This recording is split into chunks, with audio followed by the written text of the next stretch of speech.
Hello साथीहरु, फेरि पनि पुनः दर्शन नमस्ते र वेलकम ब्याक आवर च्यानल भन्न चाहन्छु। हजुर, म तपाईहरुको साथी कुमार। हजुर, सधैँ चाहिँ आज पनि म तपाईहरु माझ माइक्रोसफ्ट एक्सेल सम्बन्धी नयाँ भिडियो लिएर तपाईहरु माझ उपस्थित भइसकेको छु। आजको भिडियोमा हामी how to calculate difference between the two dates in Excel. Okay, यदि दुई डेटको बीचको समयलाई हामीले हैन कसरी क्याल्कुलेट गर्न सकिन्छ यसबारेमा हामी आज यो माइक्रोसफ्ट एक्सेलमा सिक्ने छौं। एकदम यो महत्त्वपूर्ण टपिक छ। यो एकदम तपाईको लागि, तपाईको कुनै पनि कम्पनी अथवा कहीँ तपाईहरु जब गर्नुहुन्छ भने तपाईको लागि यो एकदम युजफुल हुन सक्छ। कृपया तपाईहरुले ध्यान दिएर हेरिदिनु हुन म अनुरोध गर्न चाहन्छु है त। सर्वप्रथम म तपाईहरु माझ एउटा सानो रिक्वेस्ट अवश्य गर्न चाहन्छु। यदि तपाईहरु हाम्रो च्यानलमा नयाँ हुनुहुन्छ अथवा अहिलेसम्म पनि तपाईहरुले हाम्रो युट्युब च्यानलमा सब्स्क्राइब गर्नुभएको छैन भने कृपया हाम्रो च्यानललाई सब्स्क्राइब गरेर हामीलाई सपोर्ट गर्नु होला भन्न चाहन्छु। हजुर, आउनुहोस् म तपाईहरुलाई यहाँ मैले अलरेडी यहाँ युज गरिसकेको छु यो एक्जाम्पलहरु देखाउँछु। त्यसपछि तपाईहरुलाई म फेरि पनि पुनः प्र्याक्टिकली युज गरेर देखाउँछु है त। मैले यहाँ अलरेडी डेट टाइप गरिसकेको छु, स्टार्ट डेट र एन्ड डेट। अनि यहाँ इयर्स यहाँ मैले फर्मुला लगाएको छु इयर्समा, त्यसपछि मन्थमा पनि फर्मुला लगाएको छु र डेमा पनि फर्मुला लगाएको छु हैन। यहाँ कम्प्लिट डिफरेन्ट डेट्स हैन, यसको यो डेटको कम्प्लिट डिफरेन्ट डेट्स यहाँ 17 17 इयर्स 1 मन्थ एन्ड 5 डेज भनेर यहाँ देखाएको छ, तपाईले देख्नु भएको होला। र टोटल मन्थ यसको चाहिँ टोटल मन्थ यहाँ देखाएको छ तपाईको हैन। टोटल डेज अहिलेसम्मको टोटल डेज यदि छ। त्यसको लागि तपाईले एउटा फर्मुला युज गर्नुपर्ने हुन्छ। त्यस फर्मुला नाम हो डेटेड इफ्स हो हैन। डेटेड इफ फर्मुला तपाईको माइक्रोसफ्ट एक्सेलमा तपाईले पाउनुहुन्न। त्यसैले पनि म तपाईलाई यहाँ प्यारामिटर देखेर राखेको छु। तपाईले यो प्यारामिटर फलो गरेर तपाईले युज गर्न सक्नुहुन्छ। सर्वप्रथम मैले यहाँ चेन्ज गर्यो भने तपाईको हेर्नुस् है, यहाँ 2000 लेखेछ। 2000 मा मैले 1 चेन्ज गर्यो भने तपाईको हेर्नु सम्पूर्ण यहाँ चेन्ज भयो हैन। तपाईले गर्न सक्नुहुन्छ 16 वर्ष 16 इयर्स 1 मन्थ एन्ड 5 डेज हैन। यहाँ पनि इन्टायर टेबलमा मैले जहाँ फर्मुला लाग्छ त्यहाँ अटोमेटिकली चेन्ज भयो। हजुर, यहाँ नम्बर 2 मा पनि तपाईलाई एउटा सिटमा सम्झाउन चाहन्छु। यहाँ मैले एउटा डाटा मसँग एउटा डाटा छ। त्यो डाटामा मैले तपाईको हेर्नुस् है, यहाँ नेम छ, एम्प्लोइ नम्बर नेम छ, नेसनालिटी छ हैन, पासवर्ड आइडी नम्बर अनि डेट अफ बर्थ छ। तपाईको डेट अफ बर्थबाट मैले कति वर्ष यिनीहरुको कति वर्ष भएछ भनेर मैले यहाँ निकालेको छु। जस्तै यो फर्स्ट नम्बरको मिस्टर मुश्रित आलमले तपाईको 41 वर्षको 1976 मा जन्मेको हैन, अगस्त 8 मा टोटल अहिलेसम्म 41 वर्ष भयो। र सम्पूर्ण यहाँ मैले यो डाटामा युज गरेको छु कोडले कति वर्ष भयो भनेर यो फर्मुला युज गरेर यहाँ राखेको छु। र डेट अफ जोइनबाट सर्भिस कम्पनीमा अहिलेसम्म सर्भिस गरेको तपाईको डेट अफ जोइनिङ 1999 बाट जोइनिङ भएकोले 19 वर्ष भयो र 2000 ले आजको डेट 2018 सम्ममा तपाईको 18 वर्ष भयो। हेर्नुस् 2006 जोइनिङले 12 वर्ष भयो। यहाँ अटोमेटिकली मैले फर्मुला युज गरिराखेको छु। यो त अटोमेटिकली तपाईले ड्रप डाउन गरेर फर्मुला युज ड्रप डाउन गरेपछि तपाईको आउनेछ। अनि भेकेसन यहाँ मैले यहाँ के भेकेसनको एउटा कलम दिएर तपाईको भेकेसन गएको दिन डेट र लास्ट जोइनिङ डेट हैन, भेकेसनबाट फर्केर जोइनिङ गरेको डेटलाई तपाईको क्याल्कुलेसन गरेर कति दिन भयो त भेकेसन बसेको हैन, कति डेज चाहिँ बस्यो हैन। यो तपाईहरुको कुनै पनि तपाई एचआरमा अथवा कुनै पनि कम्पनीमा तपाई काम गर्नुहुन्छ भने यो पनि एकदम तपाईको लागि एकदम युजफुल हुन सक्छ। अनि कुन व्यक्ति कति भयो भनेर तपाईसँग अहिले त मैले यहाँ तपाईको सानो डाटा छ। यदि तपाईसँग 5000 10000 एम्प्लोइ छ भने तपाईको सम्पूर्णको यसरी डाटाबाट तपाईले अटोमेटिकली तपाईले फर्मुला युज गरेर निकाल्न सक्नुहुन्छ। हेर्नुस् मैले यहाँ युज गरेको छु, तपाईले यो पनि देखाउँछु है त। म दुईटै यो पनि देखाउँछु र त्यो पनि म तपाईहरुलाई म युज गरेर देखाउँछु। हजुर, आउनुहोस् अब म तपाईहरुलाई यो फर्मुलाको बारेमा भन्छु हैन। यहाँ y छ, ym छ, md छ, m छ र d छ। मैले यहाँ हेर्नुस् है, यो युनिट अफ द टाइम यो भनेको मैले यहाँ तपाईलाई पहिला म यहाँ युज गरेर देखाउँछु। यसलाई डिलिट गरिदिन्छु तपाईको है त।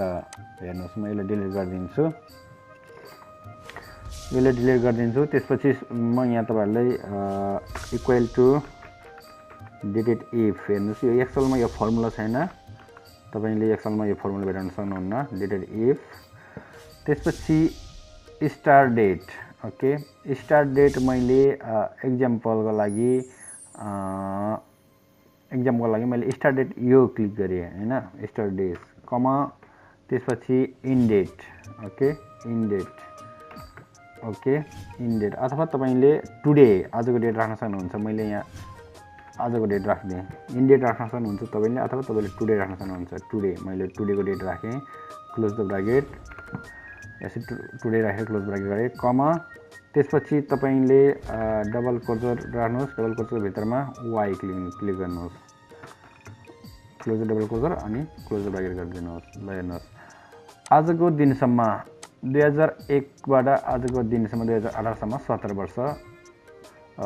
वर्षको डिफरेन्स छ हैन तपाईले देख्नुभयो नि यदि तपाईले यहाँ क्लिक गर्नु भने 16 वर्ष एकबाट 16 वर्ष निस्किन्छ होला यहाँ तपाईले यदि यसको मैले टुडेको डेट राखेको छु आजको डेटबाट चाहिँ गन्ती भएको छ हैन अब यसले भनेको डेट वर्ष इयर्स निकाल्ने काम गर्छ यो एमवाई ले भनेको तपाईको मन्थको डिफरेन्ट जस्तै तपाईलाई म देखाउँछु यहाँ पहिले युज गर्छु त्यसपछि एक्सप्लेन गर्छु म equal to dated if close the bracket अनि तपाईले स्टार्ट डेटमा क्लिक गर्नुहोस् कमा टुडे राखौँ यहाँ पनि म टुडे राखेँ क्लोज द ब्राकेट गरेँ मैले कमा डबल क्लोज त्यसपछि तपाईको वाइएम भनेको मन्थको मात्रै डिफरेन्ट देखाउने काम गर्छ यसले क्लोज द डबल क्लोजर त्यसपछि क्लोज द ब्राकेट मन्थको मात्रै डिफरेन्ट देखाउने काम गर्छ तपाईले यसले तपाईको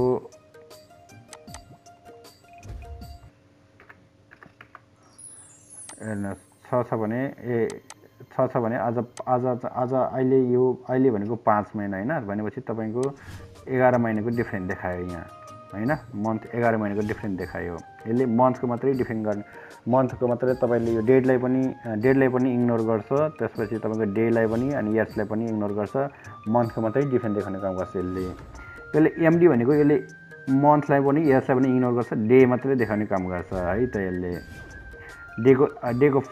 डेको फरक कति छ यो डेटबाट त्यो डेटसम्मको भिन्नता कति छ त्यो मात्रै देखाउने काम गर्छ भनेपछि तपाईले इक्वल टु डेटेड इफ त्यसपछि स्टार्ट डेट गरौँ स्टार्ट डेटबाट तपाईको इन डेट राखिदिउँ ल हामीले हैन इन डेट राखौँ त्यसपछि कमा त्यसपछि डबल क्लोजर त्यसपछि यसमा एमडी क्लोज गरेपछि 5 महिनाको फरक छ हेर्नुहोस् हैन त यो डेटबाट यो डेटसम्मको 5 दिनको फरक छ तपाईको 16 बाट 21 को 5 दिनको फरक भयो हैन यहाँ 16 तारिख छ भने 21 तारिख छ हामीले यो डेटको मात्रै फरक भिन्नता डिफरेन्स देखाउने काम गर्छ यसले मन्थको मात्रै देखाउने काम गर्छ भने यसले उसको मात्रै देखाउने काम गर्छ यसको टुडेको ठाउँमा हामी आज अब यो राख्दियौं एक्जाम्पलको लागि हामी टुडेको ठाउँमा यो राख्यो भने 1 देखाउँछ 11 देखाउँछ तपाईको हैन 5 बाट तपाईको 10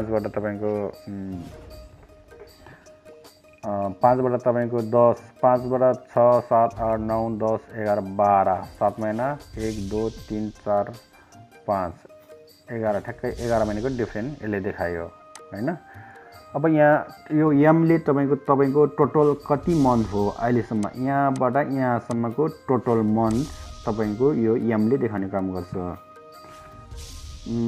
equal to dated if open the bracket त्यसपछि कमा ओके कमा त्यसपछि double open the double closer त्यसपछि यसमा हामीले एम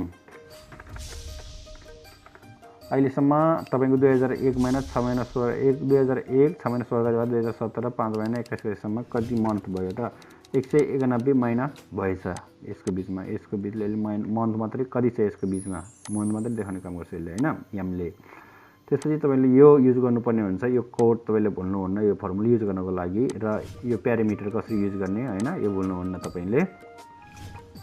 अब म डेट को निकाल्छु फेरि Datedif त्यसपछि तपाईको start date comma end date comma double cursor त्यसपछि D close double cursor close to bracket total 5818 days भएछ अहिलेसम्म। हेर्नुस् है यहाँ मैले अलरेडी युज गरिराखेको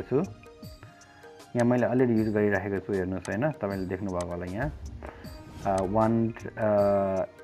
191 मन्थ हैन टोटल मन्थ टोटल डेज यति भयो र मैले यहाँ 15 इयर्स 15 इयर्स भने मैले यहाँ टुडे को डेटमा राखेको छु। यदि इन्स्टेड अफ टुडे मैले यहाँ तपाईको मैले यहाँ इन्स्टेड अफ टुडे को ठाउँमा मैले यो डेट राख्यो भने ल हेर्नुस् यहाँ 15 इयर्स निस्किन्छ हैन 11 मन्थ यहाँ भएको 11 मन्थ हैन त्यसपछि 5 डेज यसरी देखाउँछ। अनि त्यसपछि यति भइसकेपछि तपाईले अब यो पनि मैले यो फर्मुला यही सेम फर्मुला मैले यही युज गरेको छु। हेर्नुस् यहाँ 15 इयर्स सेम फर्मुला युज गरेको छु। मन्थमा यहाँ युज गरेको छु तपाईले देख्न सक्नुहुन्छ तपाईले युज गर्न सक्नुहुन्छ र डेटमा मैले यहाँ युज गरेको छु 5 डेज 11 महिना 5 दिन हैन 11 महिना 5 दिन 15 वर्ष 11 महिना 5 दिन हैन। यतिसम्म हाम्रो भिडियो कम्प्लिट भइसक्यो। तपाईले बुझ्नु भयो होला अवश्य पनि हैन। अब म यहाँ डिफरेन्ट यहाँ फर्मुला युज गरेर देखाउँछु। यहाँ कन्केटेनेन्ट फर्मुला युज गरेर देखाउँछु। हेर्नुस् यहाँ कन्केटेनेन्ट फर्मुला युज गर्नुपर्छ। त्यसको लागि मैले इक्वल टु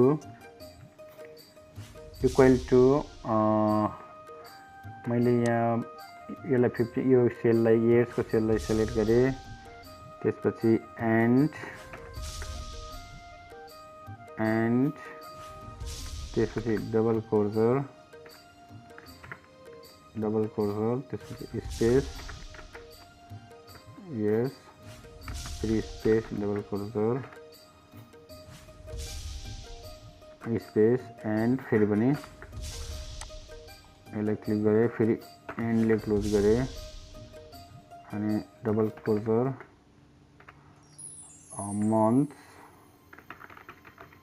मन्थ्स